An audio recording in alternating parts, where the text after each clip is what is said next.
Selamat pagi, saudara-saudara yang terkasih dalam nama Tuhan. Saya ucapkan shalom untuk kita semua.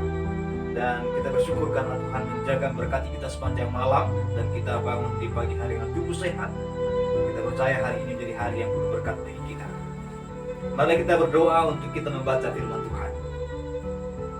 Dalam seluruh kelemahan kami datang kepadamu ya Bapa, agar Engkau yang menguatkan kami.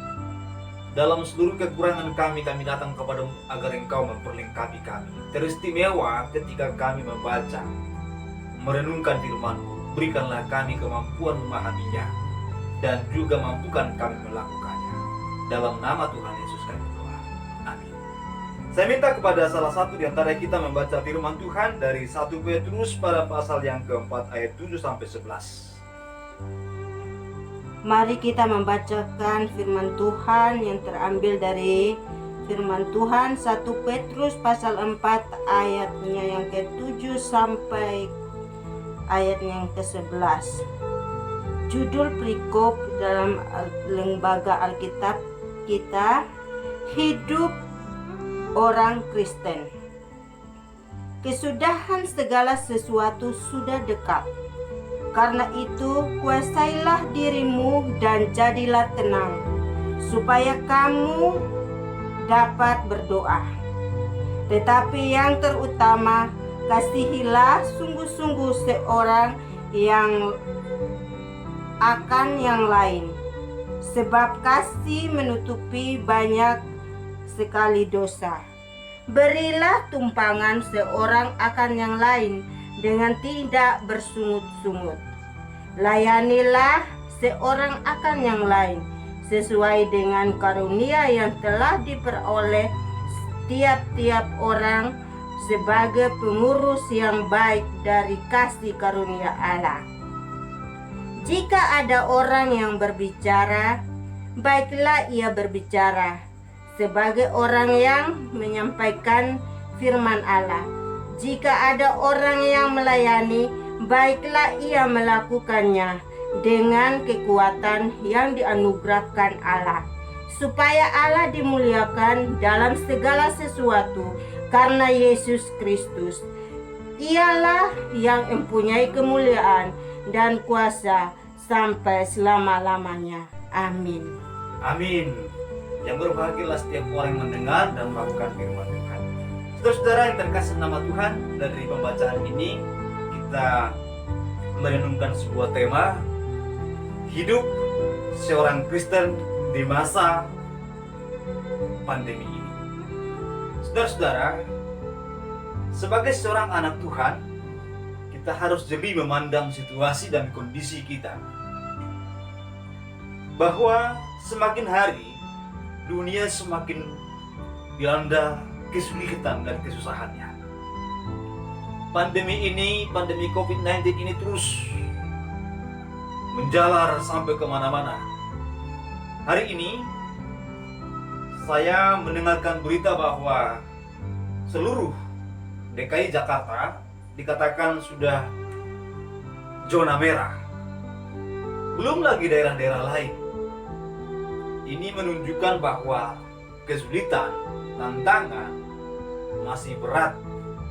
Tapi saudara-saudara yang terkasih nama Tuhan, kita harus tetap tenang menghadapi segala sesuatunya. Kita harus berdoa, berharap kepada Tuhan.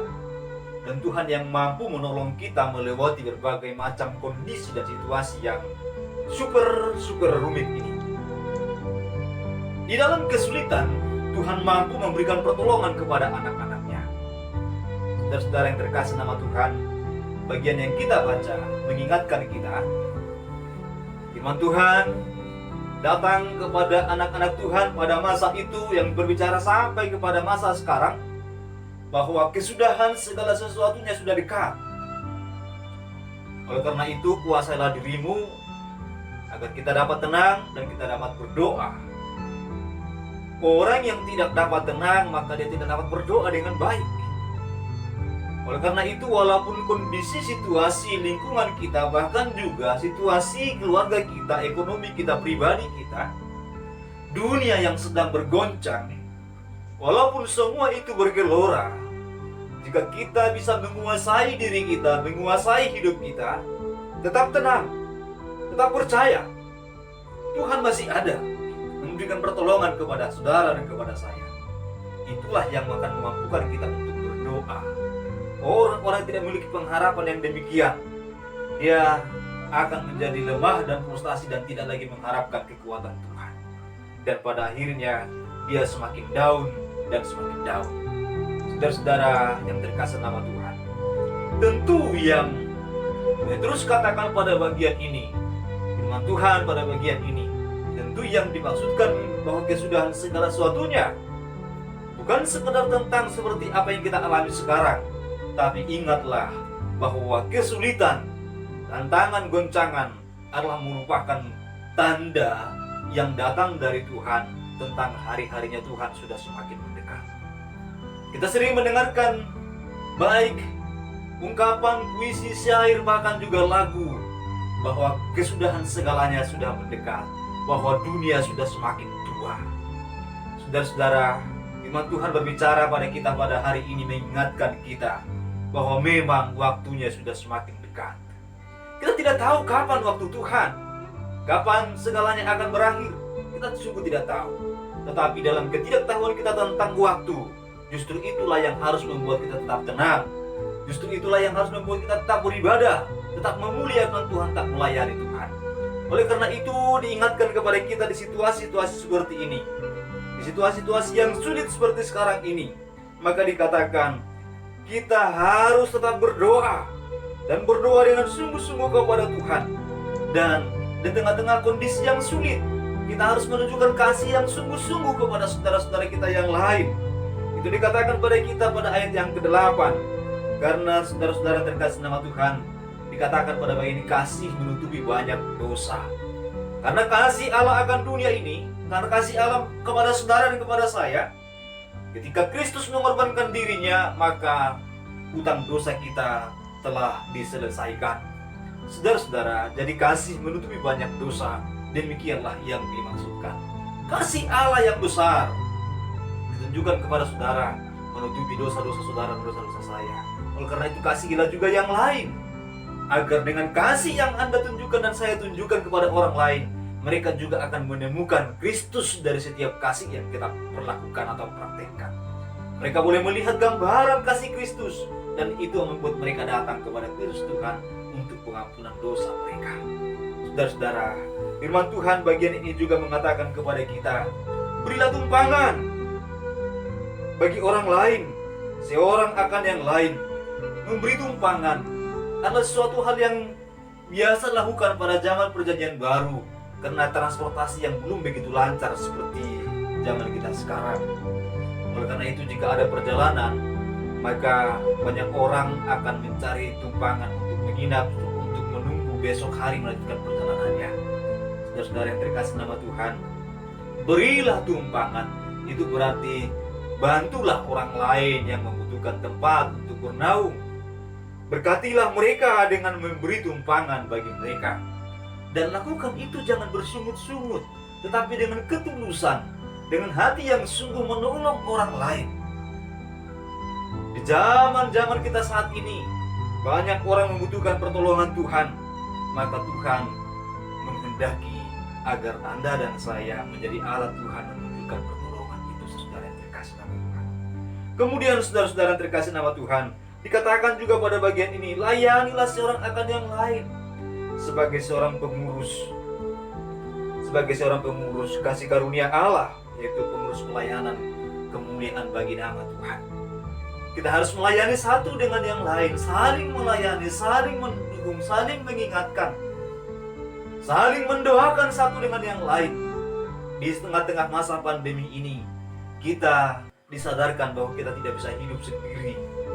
Kita harus menolong yang lain, dan kita juga pasti akan mendapatkan pertolongan dari yang lain. Itulah cara Tuhan menjaga anak-anaknya. Terus saudara yang terkasih nama Tuhan, dikatakan juga pada bagian ini, jika ada orang berbicara, baiklah ia berbicara sebagai orang yang menyampaikan firman. Jika ada orang melayani, baiklah ia melakukannya dengan kekuatan yang dianugerahkan Allah, supaya Allah dimuliakan dalam segala sesuatu, karena Yesus Kristus ialah yang punya kemuliaan. berkuasa sampai selama-lamanya. Saudara-saudara, saya teringat dengan suatu tokoh yang sangat luar biasa, yaitu John Bunyan. Nah, kalau dulu bukunya yang sangat luar biasa yang diterjemahkan dalam bahasa Indonesia, cerita bergambar perjalanan seorang musafir. Beberapa teolog Puritan bersaksi tentang John Bunyan. Mereka mengatakan bahwa John Bunyan adalah seorang tokoh yang sangat luar biasa. Saudara tahu, dia seorang pelayan yang sebenarnya tidak memiliki latar pendidikan yang tinggi. Dia bukan seorang sarjana teologi. Dia hanya seorang yang hanya bisa baca dan tulis saja. Orang yang pendidikan yang sangat rendah, kehidupan yang kasar sebelumnya. Tetapi karena Tuhan telah menjamahnya, membuat dia bertobat, dia memberitakan Injil kemana-mana, lalu ditangkap, dipenjarakan, dan di penjara dia menulis cerita perjalanan seorang musafir yang sudah diterjemahkan ke berbagai bahasa, sampai ke bahasa Indonesia juga. Saudara terkasih nama Tuhan, di dalam satu wawancara, seorang teolog besar berkata bahwa John Bunyan adalah seorang tokoh yang sangat luar biasa. Tidak ada sehebat dia, bahkan dari kalangan teolog yang pintar sekalipun pada zaman itu tidak ada yang mampu seperti dia. Mengapa dikatakan demikian? Karena setiap kali dia berbicara, setiap kali apa yang dia ucapkan selalu berkorelasi atau selalu bersentuhan atau bahkan juga mengutip firman Tuhan. Bahkan dalam pergaulan sehari-hari ketika dia berbicara kepada orang lain, itu selalu gambaran dari apa yang dikatakan firman Tuhan oleh Alkitab kita. Sehingga para teolog berkata bahwa dia adalah Alkitab berjalan. Setiap apa yang dikatakan, bahkan juga perlakuan hidupnya yang begitu saleh, yang begitu baik. Jadi saudara terkasih nama Tuhan, apa yang dikatakan pada ayat yang terakhir tadi kita baca, bahwa jika ada orang berbicara, sudah berbicara tentang firman Tuhan, dan John Bunyan melakukannya. Saudara-saudara yang Tuhan Yesus kasihi, terlalu banyak kita berbicara atau mengucapkan kata-kata yang sia-sia, mengucapkan kata-kata yang tidak bermakna, atau bahkan juga kata-kata duniawi yang kita kira bahwa itu sudah sangat baik, yang kita kira itu sudah menguatkan orang lain. Ternyata banyak hal yang kita ucapkan itu adalah ucapan-ucapan yang justru melemahkan orang lain. Di tengah-tengah pandemi ini, saudara terkasih nama Tuhan, dekatilah firman Tuhan, baca dan renungkan itu siang dan malam, dan ucapkan itu kembali. Kuatkanlah seorang dengan yang lain dengan firman Tuhan. Untuk itulah Tuhan mengambil saudara menjadi anak-anaknya. Inilah kabar baik dari kami, Good News, pada pagi hari ini. Ucapkanlah firman Tuhan, bagikanlah firman Tuhan kepada siapapun yang Anda temui hari ini. Tuhan Yesus memberkati kita, dan sepanjang hari ini biarlah pertolongan kasih sayang-Nya melingkupi kita semua. Kita berdoa. Maha besar Allah kami, atas segala kasih kemurahan-Mu kami sangat bersyukur. Engkau mengingatkan kami bahwa di masa-masa yang sulit, di masa-masa pandemi ini Tuhan, biarlah kami semua Tuhan menjadi anak-anak Tuhan yang saling mendoakan. Kami orang-orang yang tenang untuk kami boleh berdoa, saling melayani, saling menopang, saling memberi tumpangan, saling menghibur, bahkan juga saling berbagi akan kebenaran firman-Mu. Terima kasih Bapa, terima kasih Tuhan. Berkati saudaraku, saudara kami yang mendengarkan khotbah ini, dimanapun mereka berada, bagaimanapun situasi mereka, baik dalam tubuh yang sehat bahkan yang sakit, baik yang lemah maupun yang kuat, bahkan yang berkelimpahan bahkan juga yang berkekurangan. Engkau Tuhan yang memberkati kami semua, menolong kami. Jika lemah, Engkau menguatkan. Jika ada yang sakit, Engkau yang menyembuhkan. Jika yang berkekurangan, Engkau yang mencukupkan bahkan memberikan kelimpahan. Tolonglah kami semua anak-anak-Mu ya Tuhan. Teristimewa bagi saudara kami yang suspek COVID-19. Kuatkan mereka, ingatkan mereka bahwa mereka punya Tuhan yang sanggup memberi mukjizat dan pertolongan, kesembuhan, kekuatan bagi mereka. Bagi mereka yang berkekurangan atau bahkan juga yang sakit, penyakit-penyakit lainnya, Tuhan Yesus ingatkan mereka, Engkau sanggup menjamah mereka, menyembuhkan mereka ya Allah kami. Terima kasih Bapa, sepanjang hari ini dalam seluruh aktivitas kami anak-anak-Mu, kami tahu dan kami yakin kami diberkati Tuhan. Dalam nama Tuhan Yesus kami berdoa dan bersyukur. Haleluya. Amin. Saudara yang terkasih dalam nama Tuhan, masa pandemi ini bahwa Anda harus menjadi orang yang menguatkan yang lain. Anda harus tenang, berdoa kepada Tuhan, percaya Tuhan menolong saudara. Dan juga Anda juga harus berbagi firman Tuhan bagi orang lain. Tuhan memberkati kita semua. Amin.